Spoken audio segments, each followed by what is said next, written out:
Bismillahirrahmanirrahim. Imam Al-Busiri dikenal luas sebagai sosok ulama sastrawan yang memiliki kedekatan batin dengan Rasulullah SAW.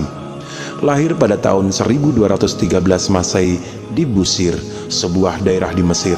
Pengarang kitab Qasidah Burdah ini bernama lengkap Syarafuddin Abu Abdullah Muhammad bin Zaid Al-Busiri. Selain dikenal memiliki pengetahuan yang luas tentang ilmu-ilmu keagamaan, Imam Al-Busiri juga dikenal mahir dalam menggubah karya-karya sastra berupa prosa yang nyaris tak tertandingi pada zamannya. Lewat gubahan syair-syairnya yang memukau, Imam Al-Busiri menjadi sosok yang beruntung bukan karena bergelimang harta atau popularitasnya di mata masyarakat, tetapi lantaran Imam Al-Busiri sering bersua Rasulullah SAW dalam mimpinya. Bahkan tidak saja lewat mimpi, Imam Al-Busiri berkali-kali didatangi langsung oleh Nabi Muhammad SAW. Kenyataan inilah yang menyebabkan hidupnya berubah total. Mulai sekedar penyair bayaran menjadi penyair sufi yang hatinya lengket dengan Nabi. Imam Al-Busiri jelas sangat bersyukur karena melalui syair-syair kerinduannya kepada Nabi, itulah nasibnya tidak lagi merana. Berkali-kali Nabi datang lewat mimpi, membelainya serta mengecup kening batinnya, dan beliau memeluknya sehingga sempurnalah pengharapan yang begitu kuat terhadap Khairul Bariyah tersebut. Qasidah Burdah yang kita kenal dan kini masih dibaca oleh sebagian besar umat Islam di seluruh dunia jelas merupakan sebuah karya yang menjadi wasilah bagi siapa saja yang ingin berjumpa dengan Nabi. Burdah yang dipersembahkan oleh Imam Al-Busiri bukan semata karya sastra dan tidak memiliki nilai spiritual. Qasidah tersebut merupakan ekspresi kerinduan yang tak tertangguhkan. Bacaan solawat yang mampu mengubah hidup penulisnya menjadi orang bijak bestari yang dekat dengan Nabi. Melalui qasidah tersebut, Imam Al-Busiri melukiskan penyesalan hidup sembari berharap bimbingan dan syafaat Nabi Muhammad SAW.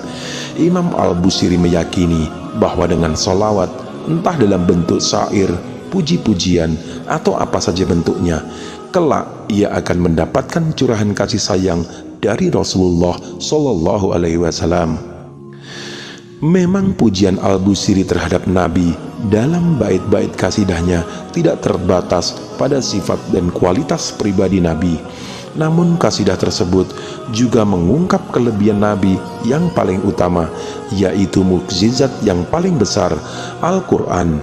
Oleh karena itu, di kalangan sufi, ia termasuk deretan sufi besar yang pernah dimiliki oleh Islam. Kalaupun kelak aku masih mengulangi dosaku, maka sesungguhnya iman, harapan, dan pertautanku dengan Nabi tidak akan pernah putus. Sebab dengan menyebut namanya yang mulia, aku merasa mendapat perlindungan darinya. Bukankah ia gemar memberi perlindungan? Demikian sebagian syair dalam Qasidah Burdah. Qasidah Burdah atau Al-Kawakib Ad-Duriyah fi Al-Mad ala Khair Al-Bariyah merupakan sebuah kesaksian tentang iman dan komitmen keberagaman seorang salik yang gusar atas pencariannya. Dikatakan demikian karena dalam sejarah hidupnya, Imam Al-Busiri pernah mengalami masa-masa yang mempertaruhkan seluruh hidupnya untuk penguasa. Syair demi syair ia gubah semata untuk menghibur para pejabat sembari berharap balasan harta dari mereka. Pada waktu itu, jadilah Imam Al-Busiri sebagai penyair yang pro status quo dengan gubahan syair yang sangat pragmatis. Dalam kondisi sosial politik seperti itu, Imam Al-Busiri termasuk orang yang sangat beruntung dibandingkan dengan tetangga-tetangganya, sebab karya-karya Imam Al-Busiri bisa menjadi tumpuan hidupnya. Lewat syair yang digubah untuk para penguasa, Imam Al-Busiri telah menyelamatkan keluarganya dari terjangan krisis ekonomi. Meskipun demikian, Imam Al-Busiri tetap merasa ada sesuatu yang hilang, yaitu ketentraman hati nurani. Karya yang ia gubah terasa hampa makna dan nilai, serta tidak mampu menginspirasi masyarakat luas.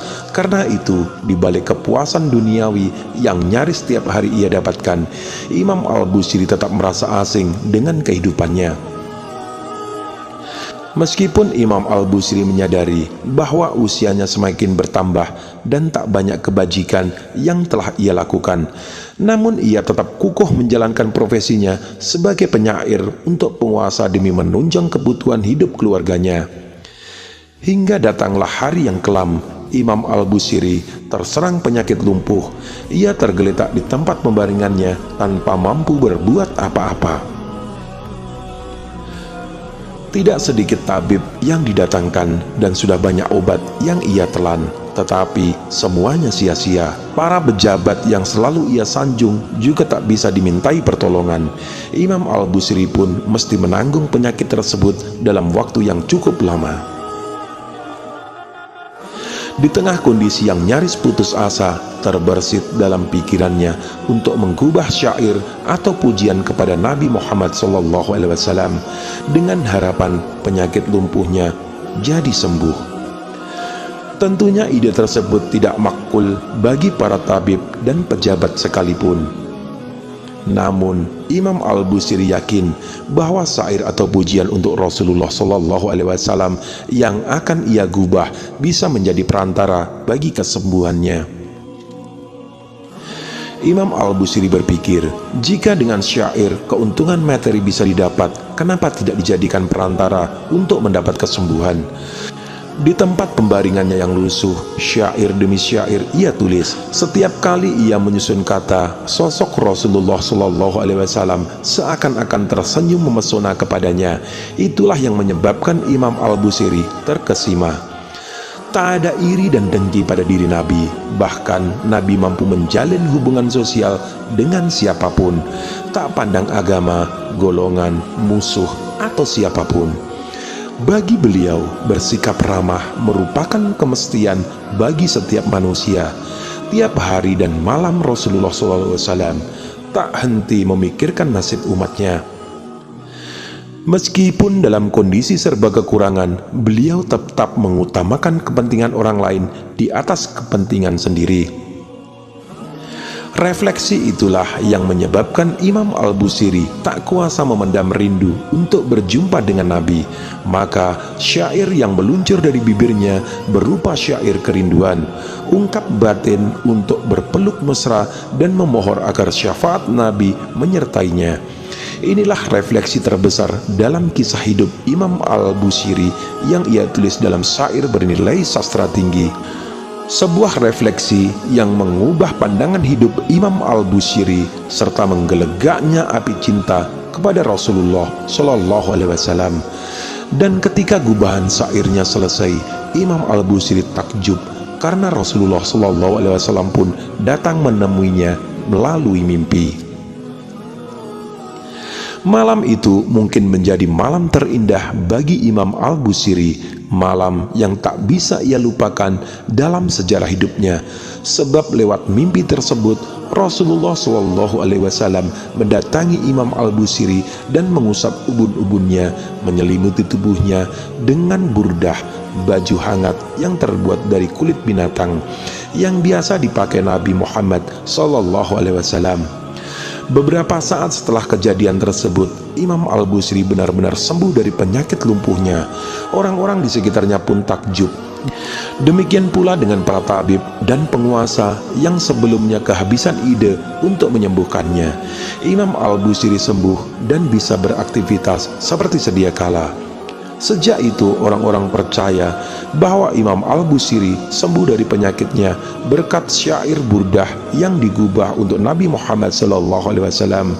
Dan karena itu pula syair burdah terkenal hingga ke pelosok-pelosok negeri.